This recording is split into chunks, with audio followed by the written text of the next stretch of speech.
सर्वसृष्टयः तं नौमि परमात्मानं सच्चिदानन्दविग्रहम्। अनुपलब्धि प्रकरण प्रायः समाप्त हो गया।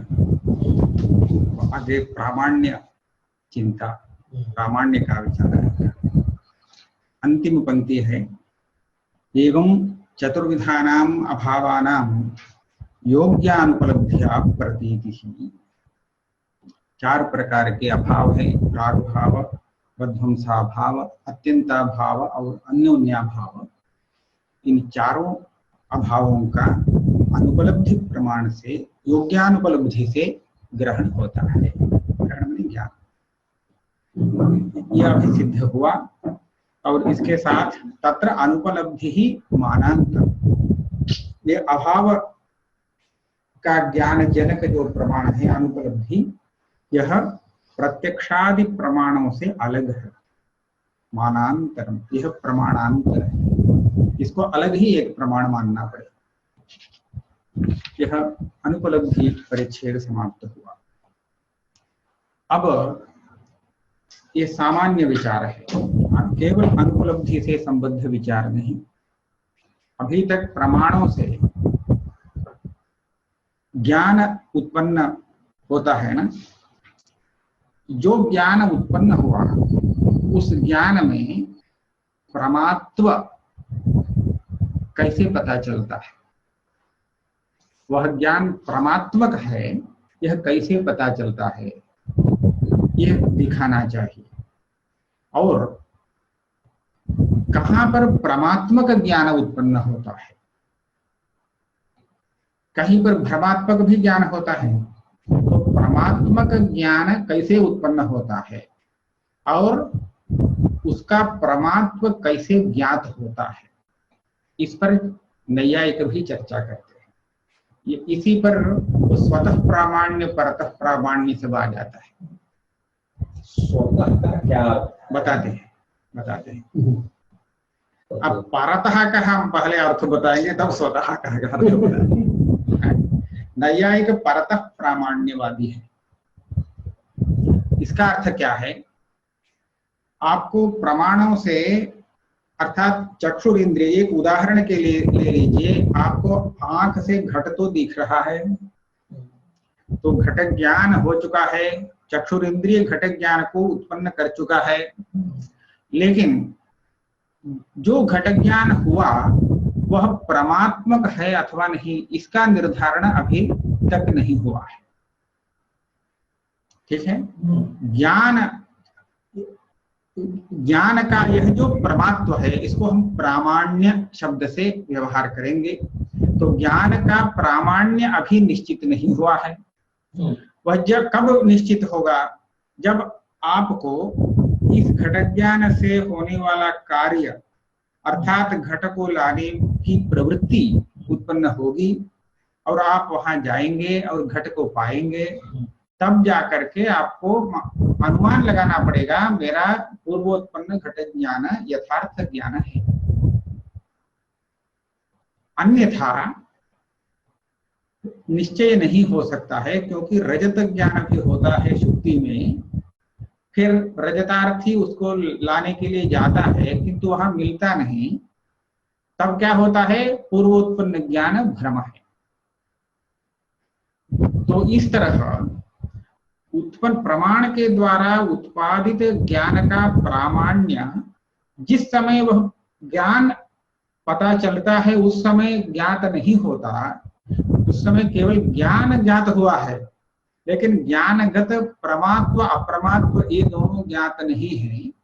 इन दोनों का निर्णय पश्चात होता है, जब उस ज्ञान से जो भी कार्य उत्पन्न होना है वह होता है, तो उसके बाद पता चलता है पूर्वोत्पन्न ज्ञान यथार्थ है अथवा अयथार्थ, प्रमाण है अथवा अप्रमाण।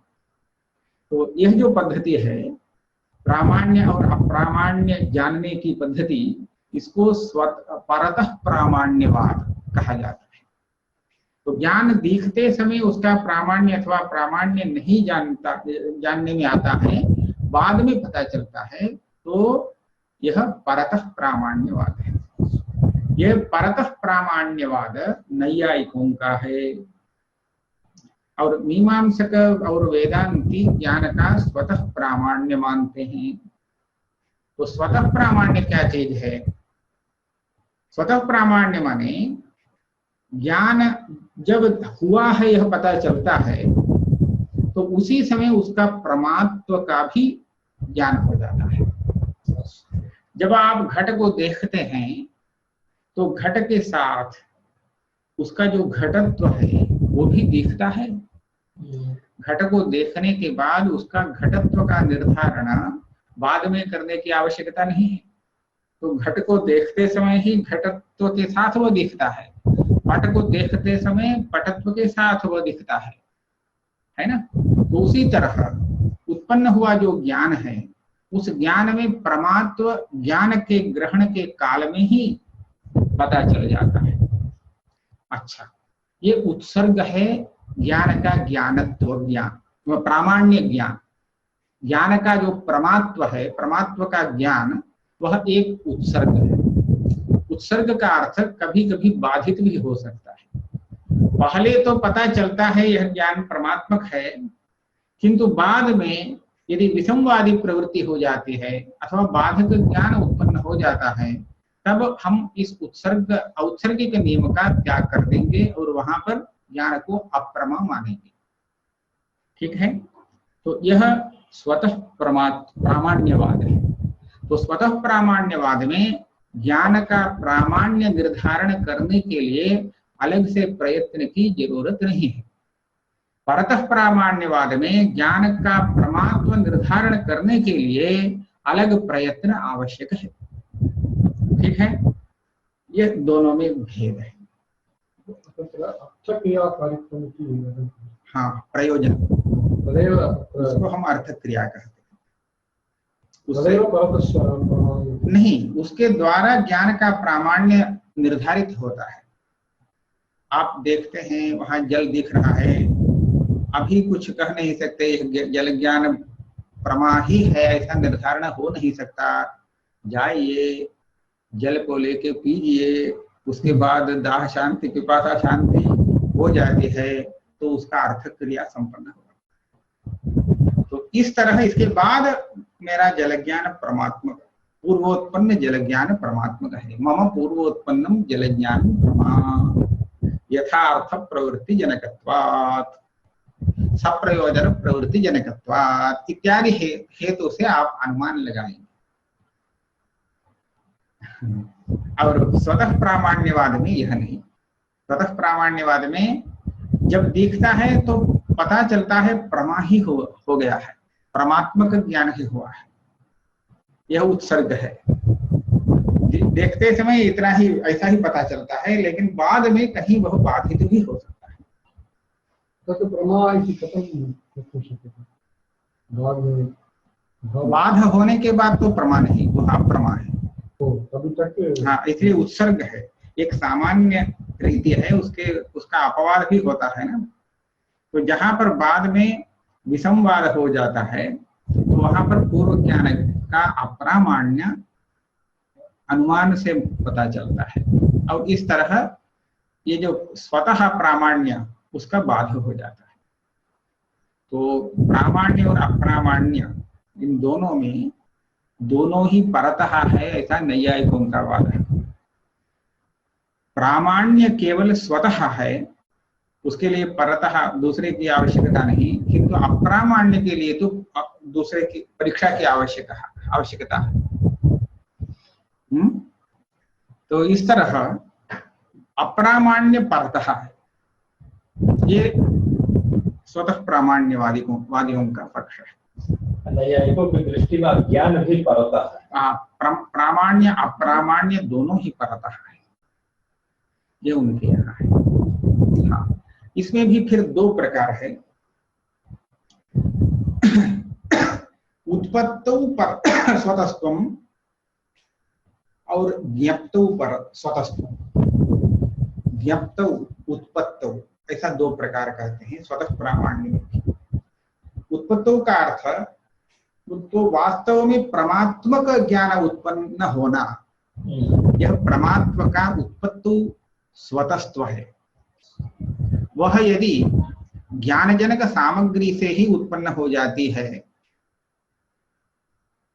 प्रमा, तो उसका प्रमात्व स्वतः हुआ, स्वतः है ऐसा कहा जाएगा। ज्ञानजनक सामग्री से अतिरिक्त कोई कारण रहने पर ही वो परमात्मक ज्ञान उत्पन्न हो, तब तो उसका प्रमात्व परतः है। उत्पत्त, देखिए उत्पत्त और ज्ञप्त, अभी जो हमने कहा तो वहां पर ज्ञप्त माने वो परमात्व जानने के लिए, उत्पन्न ज्ञान में जो परमात्व है उसको जानने की प्रक्रिया में आप स्वतः ज्ञान को देख करके उसका परमात्व निर्णय नहीं कर सकते, किंतु उसके बाद होने वाली प्रवृत्ति से बाद में पता लगाना पड़ेगा प्रामाण्य अप्रामाण्य। यह हुआ ज्ञप्तु परतस्तु। उत्पत्तु परतस्तु माने ज्ञान सामान्य सामग्री केवल है तो वहां पर परमात्मक ज्ञान उत्पन्न नहीं हो सकता है, वहां पर गुण नामक एक अतिरिक्त भी कारण चाहिए, तभी परमात्मक ज्ञान हो सकता है। जैसे भ्रमात्मक ज्ञान उत्पन्न होने के लिए दोष की अपेक्षा है, तो ज्ञान सामान्य उत्पन्न होने के लिए दोष की कोई अपेक्षा नहीं, किंतु भ्रमात्मक ज्ञान होने के लिए दोष की अपेक्षा है।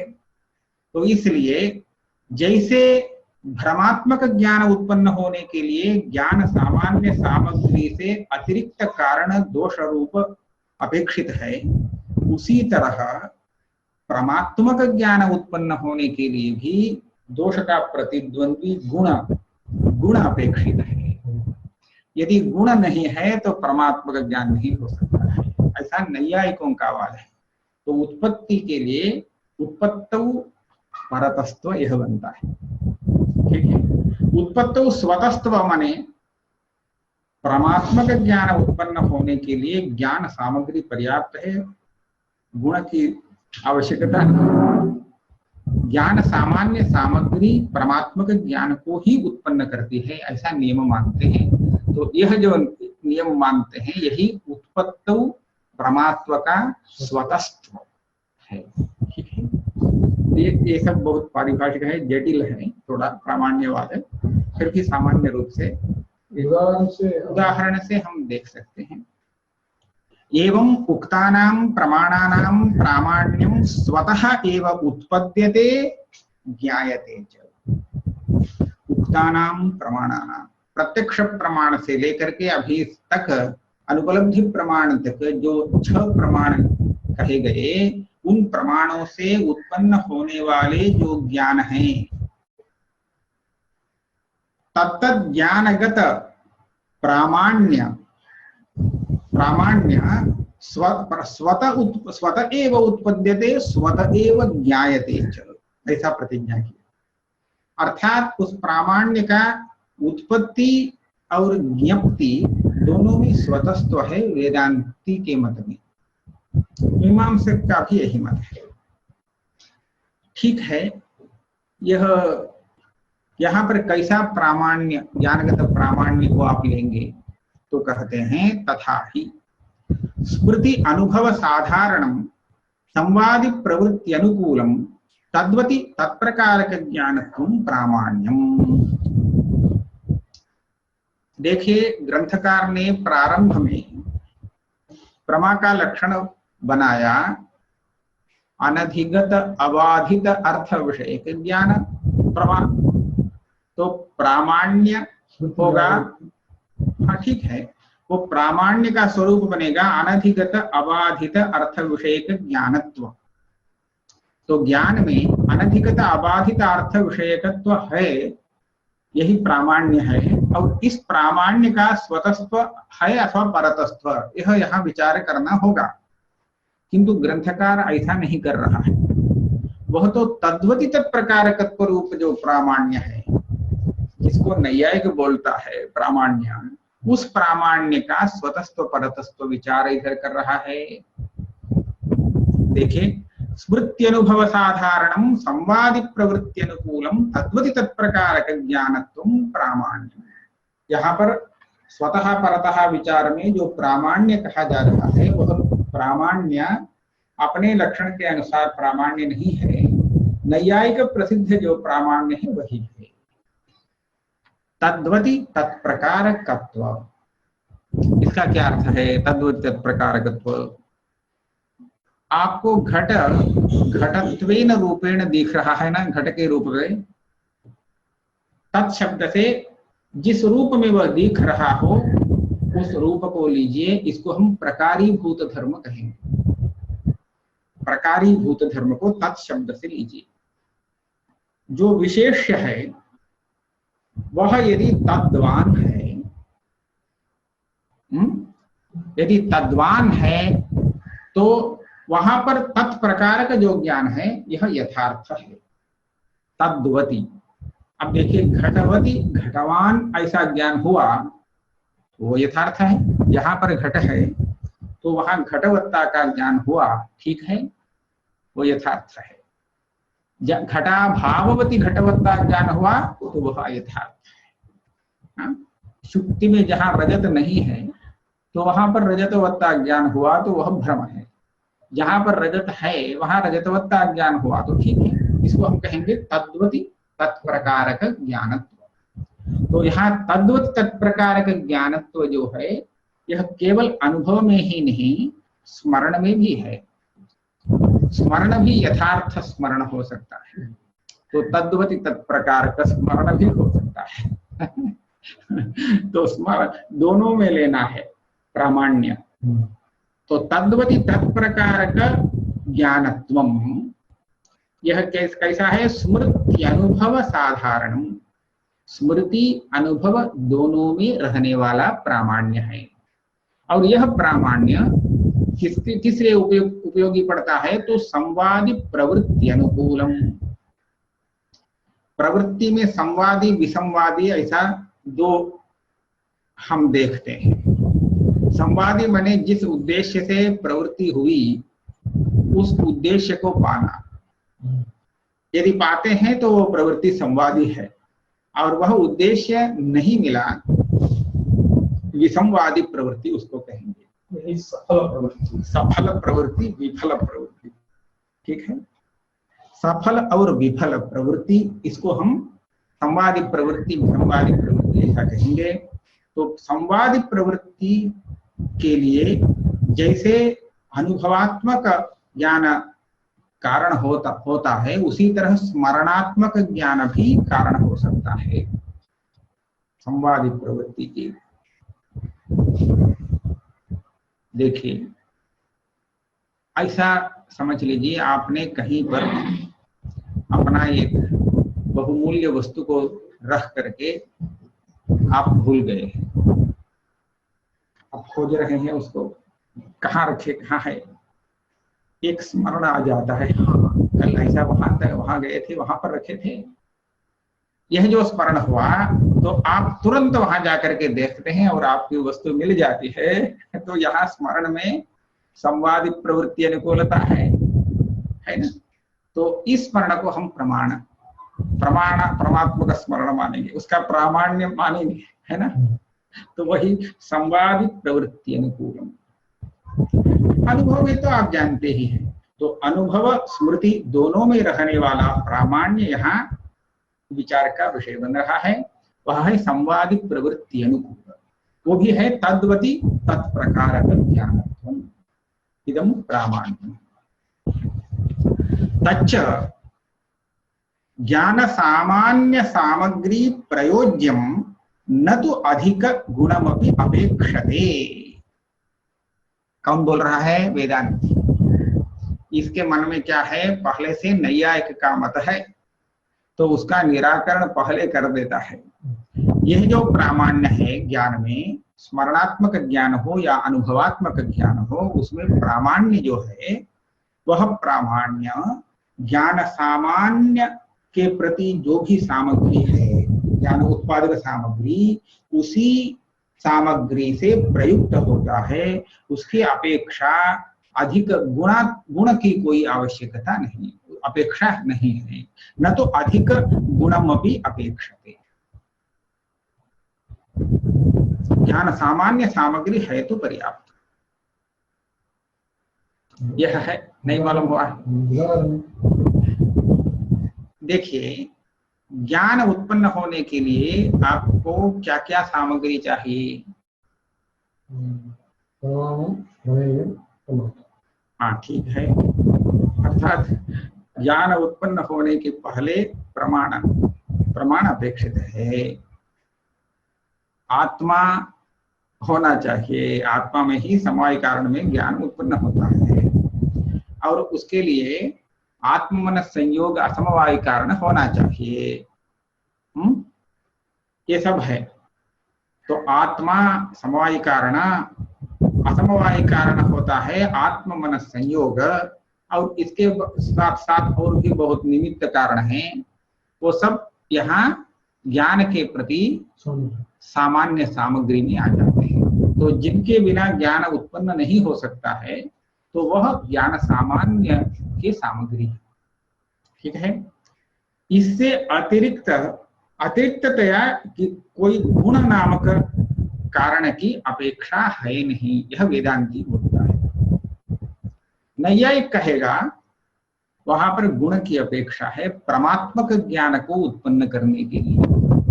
ज्ञान कीदृश गुण, आप किसको यहाँ गुण कह रहे हैं?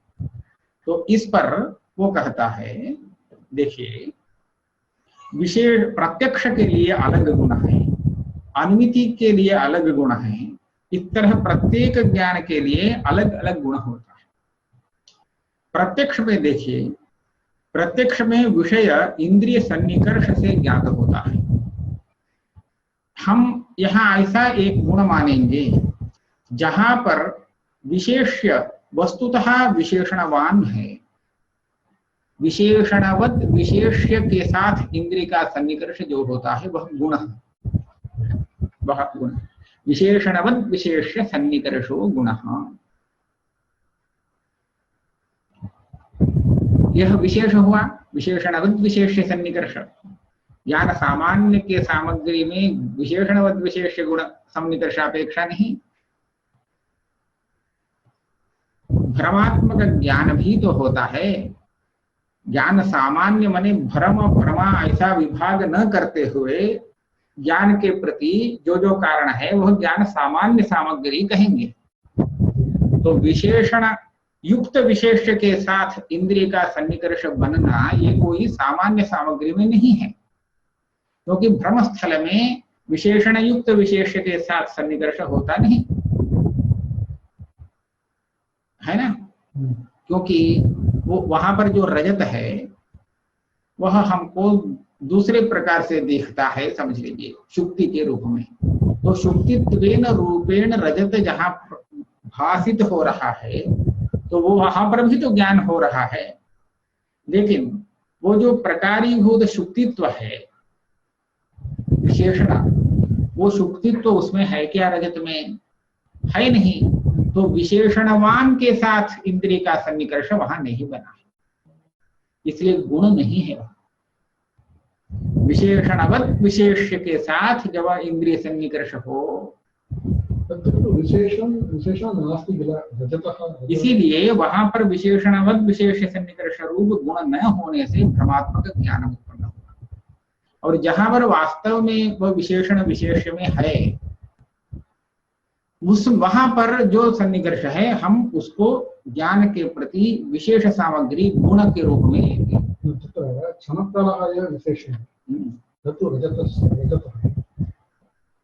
रजतस्य चमत्कारः एव गुणभूति गुणं भवति। नहीं, ऐसा नहीं, यह गुण नहीं ज्ञान के लिए। देखिए, कोई उदाहरण दीजिए। शुक्ति में आप एक परमात्मक ज्ञान का उदाहरण दीजिए और भ्रम का भी एक उदाहरण दीजिए।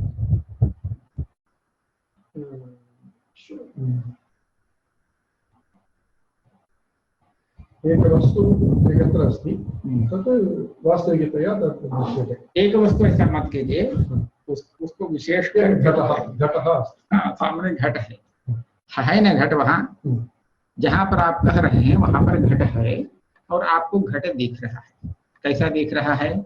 आकार बताइए ज्ञान का। ऋतुमुग्ध नहीं, ऐसा नहीं।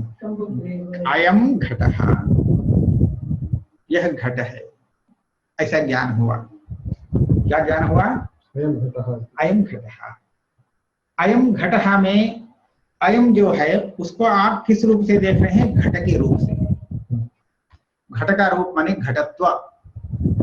यहाँ पर घटत्व विशेषण बनता है और अयम जो घट है वह है विशेष्य। ठीक है, इस विशेष्य में घटत्व है, इसीलिए हम इस विशेष्य को घटत्ववान विशेष्य है ऐसा कहेंगे। घटत्ववद घट विशेष्य। हमने कैसा कहा है? यह जो सन्निकर्ष यहाँ पर हुआ है, इस ज्ञान का जनक सन्निकर्ष, इंद्रिय सन्निकर्ष, वह सन्निकर्ष घटत्व रूप विशेषणवान जो विशेष है उसके साथ बना हुआ सन्निकर्ष है। तादृश विशेषण रहित विशेषण दृश्यते एव। घटत्व रहित घटः न दृश्यते एव। उसका कोई मतलब नहीं। यह जो ज्ञान उत्पन्न हुआ उसका कारणीभूत सन्निकर्ष जिसके साथ हुआ है वह वास्तव में प्रकारीभूत धर्मवान है कि नहीं? तो घटत्ववत घट के साथ आपका इंद्रिय सन्निकर्ष बना है, तभी जाकर ठीक है, वह उसी को हम गुण कहेंगे। किंतु घटत्ववत पटः न दृश्यते। किसने कहा घटत्ववत पटः दृश्यते? ऐसा देखिए, भ्रम में ऐसा हो सकता है, कोई पट है वहां पर और आप यहाँ से देख करके उसको घट देख रहे हैं घट के रूप में, तो यहाँ पर कैसा है वह है सन्निकर्ष? पट के रूप में नहीं, पट को घट के रूप में आप देख रहे हैं, तो वहां पर घटत्ववान नहीं है वह विशेष। वहां पर जो सन्निकर्ष हुआ वो घटत्ववद विशेष्य के साथ सन्निकर्ष नहीं हुआ, घटत्ववती इंद्रिय का सन्निकर्ष होना चाहिए। यह गुण है, यह गुण वहां पर नहीं होने से यथार्थ ज्ञान नहीं हुआ। तो यथार्थ ज्ञान होने के लिए प्रकारतया भासमान जो भी वस्तु है उसके साथ विशेष का वास्तविक संबंध हो, तब उसके साथ जो सन्निकर्ष है उस सन्निकर्ष को, इंद्रिय सन्निकर्ष को हम गुण के रूप में लेंगे। यह सामान्य ज्ञान सामग्री के बहिर्भूत है, उसके अंतर्गत नहीं है।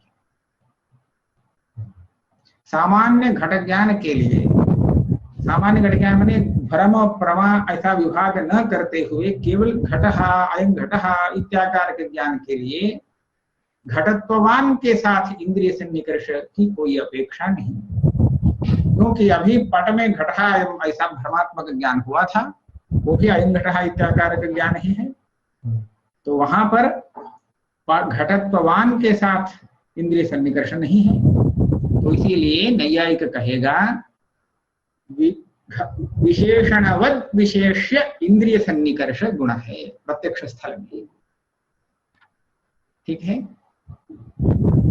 विशेषणवद विशेष्य का इंद्रिय सन्निकर्ष होना, सन्निकृष्ट होना, यह है गुण। सामान्य सामग्री और ये गुण है तो परमात्मक ज्ञान उत्पन्न होगा। यह गुण नहीं है, केवल अन्य सामग्री है तो ज्ञान उत्पन्न होगा, वो भ्रमात्मक हो जाएगा, उसके साथ दोष भी रहेगा, इसलिए उसको भ्रम कहेंगे। दोष भ्रम का सहकारी है तो गुण प्रमा का उत्पादन के लिए सहकारी है, ऐसा उसका मत है। वेदांती क्या कहता है? ऐसे गुण की कोई अपेक्षा नहीं। ज्ञान सामान्य सामग्री से परमात्मक ज्ञान ही होता है। गुण को अधिक रूप, अतिरिक्त रूप से कारण मानने की अपेक्षा नहीं। क्या हानि हो सकती है? जहां गुण नहीं है, विशेषण विशेष सन्निकर्ष, तो वहां पर भी प्रमा होने की आपत्ति है क्या? नहीं। क्यों? यदि वहां पर अयं घटः यह ज्ञान उत्पन्न होता है तो वहां पर अधिक सामग्री दोष है, भ्रम सामग्री। वहां पर भ्रमात्मक ज्ञान उत्पन्न होता है तो क्या हो जाएगा, वहां पर अधिक सामग्री दोष है। तो जहां पर दोष नहीं है तो वहां पर यथार्थ ज्ञान ही उत्पन्न होगा ज्ञान सामान्य सामग्री से। इसलिए भ्रम उत्पन्न होने के लिए दोष को हम कारण मानेंगे, लेकिन प्रमा उत्पन्न होने के लिए गुण को कारण नहीं मानेंगे। ठीक है? न तो अधिक गुणम अपि अपेक्षते, सामग्री के साथ गुण को भी वह अपेक्षा, गुण की भी अपेक्षा रखता है, ऐसा नहीं। क्यों?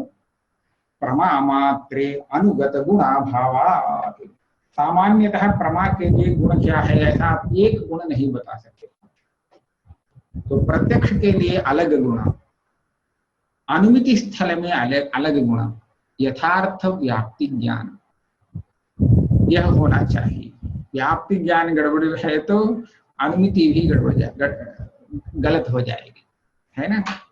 इसी तरह इसी प्रकार शब्द में यथार्थ योग्यता ज्ञान शब्द प्रमा के लिए तो वो गुण है, ऐसा कहता है। हम क्या कहते हैं, यदि दोष है तो भ्रमात्मक ज्ञान उत्पन्न हो जाएगा, दोष नहीं है हाँ यथार्थ ज्ञान उत्पन्न होगा। दोष का प्रतिद्वंद्वी जो गुण है उस गुण को ज्ञान सामान्य सामग्री से अतिरिक्त करके प्रमा के प्रति कारण मानने की कोई आवश्यकता नहीं। दोष अगर नहीं है तो ज्ञान सामान्य सामग्री से परमात्मक ज्ञान ही होता है। ठीक है? हाँ, नापि प्रत्यक्ष प्रमायाम भूयोवयवेन्द्रिय सन्निकर्षः। नैयायिक कहते हैं, हमने कहा विशेषणवत् विशेष इंद्रिय सन्निकर्ष यह गुण है, कहा ना, यह तो नवीन नैयायिकों का है पक्ष। तो प्राचीन मुक्तावली आदि में ऐसा कहा गया है, लेकिन प्राचीन नैयायिक क्या कहते हैं, भूयो वजवेन्द्रिय सन्निकर्ष, यह प्रत्यक्ष स्थल में गुण है। देखिए, आप एक गो का प्रत्यक्ष दर्शन कर रहे हैं, हाँ, आंखों से उसको देख रहे हैं। समझ लीजिए, ऐसा मान लीजिए यदि उसका पैर जो है वहीं पर आपका इंद्रिय सन्निकर्ष बना और आपको गौ ऐसा ज्ञान हो जाए, यह ज्ञान परमात्मक हो सकता है? नहीं हो सकता है, क्योंकि वो अन्य भी हो सकता है, अन्य प्राणी भी, क्योंकि आप केवल पैर को देख रहे हैं अथवा केवल पूंछ को देखा और आप बता दिएगा गौ खड़ा है। ये यथार्थ ज्ञान हो सकता है? नहीं, गलत भी हो सकता है। इसलिए सन्निकर्ष तो है। कैसा सन्निकर्ष होना चाहिए? भूयो अवयव का इंद्रिय के साथ सन्निकर्ष होना चाहिए। अधिक भाग, अधिकतम भाग आपके इंद्रिय सन्निकर्ष में उसका होना चाहिए, तभी आपको यथार्थ ज्ञान सुनिश्चित हो सकता है। ठीक है? भूयो अवयव इंद्रिय सन्निकर्ष, इसको गुण माना प्राचीन नैयायिक। ये इसका खंडन करते हैं ग्रंथकार, रूपादि प्रत्यक्षे आत्म प्रत्यक्षे च तदभावात्। ठीक है, गो के प्रत्यक्ष में भूयो अवयवेन्द्रिय सन्निकर्ष मान भी लेते हैं, लेकिन वो द्रव्य के प्रत्यक्ष में ऐसा गुण हो सकता है, लेकिन गुण का प्रत्यक्ष भी तो होता है, रूप का प्रत्यक्ष। आंख से आपको रूप दिखता है, क्या रूप है? तो उस रूप में भूयो अवयव कहाँ से आएगा? रूप का क्या अवयव है? फिर आत्मा सबको प्रत्यक्ष है, अहम अस्मि, अहम जानामि। आत्मा को भी, आत्मा का भी कोई अवयव नहीं है, तो यहाँ भूयो अवयव इंद्रिय सन्निकर्ष बन ही नहीं सकता आत्मा के साथ। तो आत्मा का यथार्थ ज्ञान नहीं हो सकेगा, क्योंकि गुण नहीं है आपका विवक्षित गुण, तो कैसे होगा? इसलिए ऐसा कहना अनुचित है। इसीलिए इस पक्ष को छोड़ दिया नवीनों ने और विशेषणवद विशेष्य इंद्रिय सन्निकर्ष ऐसा उसमें थोड़ा परिष्कार किया। रूपादि प्रत्यक्षे आत्म प्रत्यक्षे च तदभाव सत्यपि तस्मिन् पीतशंखः इति प्रत्यक्षस्य भ्रमत्वात्। और देखिए ये भी भ्रम है। आप पूरा शंख के साथ इंद्रिय सन्निकर्ष बना है, भूयो वयो इंद्रिय सन्निकर्ष है, लेकिन दिख रहा है पीतः शंखः, भ्रम है कि नहीं? यदि भूयो वयव इंद्रिय सन्निकर्ष गुण है तो आपको यह ज्ञान यथार्थ ज्ञान कहना पड़ेगा गुणजन्य होने से, किंतु इसको यथार्थ ज्ञान कोई नहीं मानते। इसलिए भूयो वयव इंद्रिय सन्निकर्ष अप्रयोजक है परमात्मक ज्ञान के प्रति। अतएव सल्लिंग परामर्शादिकम अपि अनुमित्यादि प्रमायाम न गुणः। अनुमिति में क्या गुण है? सल्लिंग परामर्श। लिंग परामर्श उसको कहते हैं जिसमें हेतु का पक्ष से संबंध, हेतु का साध्य के साथ व्याप्ति रूप संबंध दोनों ज्ञात हो रहा है, उस ज्ञान को हम लिंग परामर्श कहते हैं। वो यथार्थ लिंग परामर्श हो तब अनुमिति परमात्मक होगी, ऐसा कह रहे हैं। तो अनुमिति के परमात्म के प्रति असाधारण विशेष कारण है, गुण है लिंग परामर्श यथार्थ होना। सल्लिंग परामर्श ऐसा कहा, सत माने यथार्थ। इसका भी ग्रंथकार खंडन करते हैं, ये कोई नियम नहीं, कहीं अयथार्थ लिंग परामर्श ज्ञान से भी यथार्थ ज्ञान हो जाता है, कहीं नहीं। असल लिंग परामर्शादि स्थले भी विषय अबाधेन अनुमित्यादेह प्रमात्वात्। देखिए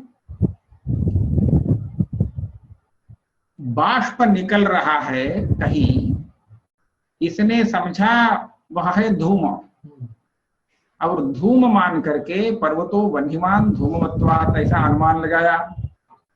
यहाँ पर उसका परामर्श गलत है, लेकिन अनुमिति को गलत नहीं कह सकते, क्योंकि उसको वहां पर जाने पर अग्नि मिल जाती है ना। जहां बाष्प है तो बाष्प भी तो अग्नि खौलने के कारण उष्ण हो जाने से जल से निकलता है, तो बाष्प में धूम भ्रम हुआ, ये गलत है। और वन्य व्याप्य धूमवान पर्वतः, यह परामर्श भी गलत ही है, धूम है नहीं, किंतु अनुमिति ठीक है। तो इसलिए अनुमिति का यथार्थ होने के लिए गुण की अपेक्षा यदि है सल्लिंग परामर्श, तो यहाँ पर गुण है ही नहीं, कैसे अनुमिति यथार्थ अनुमिति बनी? गणित में भी ऐसा ही हो जाता है। हाँ, असत से सत का ज्ञान हो जाता है। तो असल लिंग परामर्शादि स्थले भी विषय अबाधेन, अनुमिति का विषय यदि अबाधित हो तब तो वो अनुमिति यथार्थ है। अनुमित्यादेह प्रमात्वात् न चैवं अप्रमापि प्रमास्यात् ज्ञान सामान्य सामग्र्या विशेषात् इति वाच्यम्। देखिए ये इस प्रश्न का मूल ऐसा है, तात्पर्य है आप प्रमा उत्पन्न करने के लिए कुछ विशेष सामग्री नहीं मांग रहे हैं। ज्ञान सामान्य सामग्री है तो ज्ञान परमात्मक होगा, ऐसा आप कह रहे हैं। जहां पर भ्रम होता है, भ्रमात्मक ज्ञान उत्पन्न होता है, वहां पर भी ज्ञान सामग्री तो है, क्योंकि सामान्यतः ज्ञान के लिए जो सामग्री चाहिए उसके बिना तो कोई भी ज्ञान उत्पन्न नहीं हो सकता है। इसलिए भ्रमात्मक ज्ञान जहां उत्पन्न हो रहा है वहां पर भी ज्ञान सामग्री है। आपका कथन है ज्ञान सामान्य सामग्री परमात्मक ज्ञान को उत्पन्न करती है, तो वहां भ्रम स्थल में भी अप्रमात्मक जो ज्ञान है वो भी प्रमा बन जाएगी, क्योंकि ज्ञान सामान्य सामग्री से उत्पन्न हुई है। आपत्ति है? ठीक है। न चैवम् अप्रमापि प्रमा स्यात् ज्ञान सामान्य सामग्र्याः अविशेषात्। दोनों जो है ज्ञान सामान्य सामग्री है। उत्तर देते हैं दोषाभावस्यापि हेतुत्वांगीकारात्। यहाँ ज्ञान सामान्य सामग्री से उत्पन्न होना इसका अर्थ है उसके साथ दोष अभाव को भी रहना चाहिए।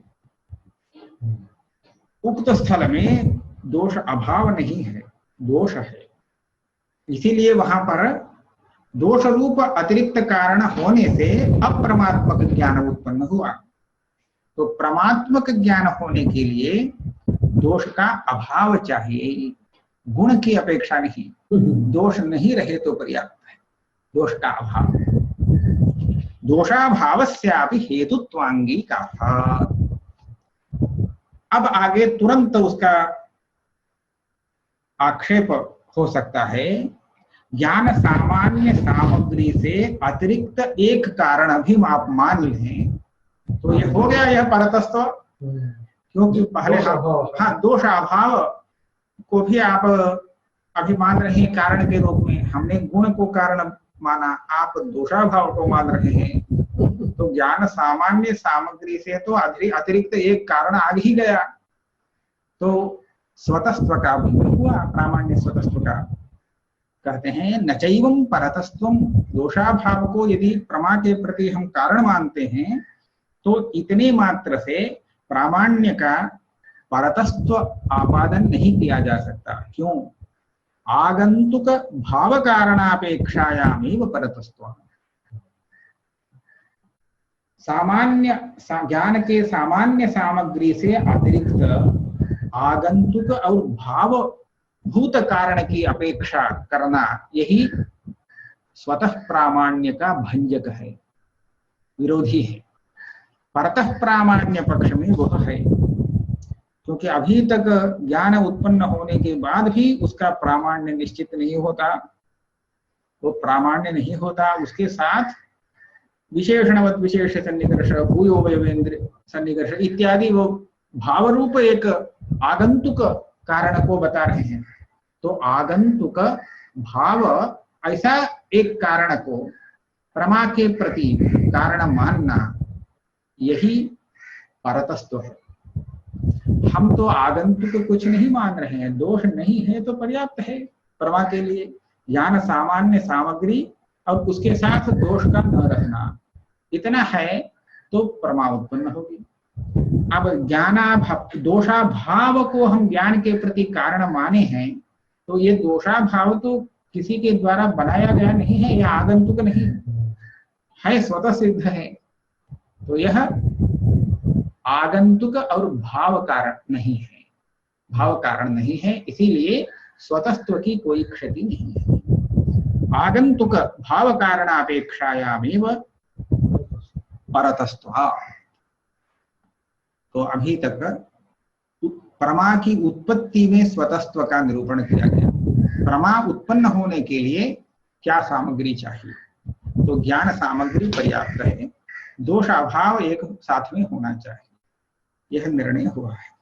तो आगे कहेंगे उसका ज्ञप्त स्वतस्त्व क्या है, जानने के लिए उत्पन्न ज्ञान का जो प्रमात्व है उसको जानने के लिए क्या चाहिए सामग्री, यह आगे कहेंगे। इतना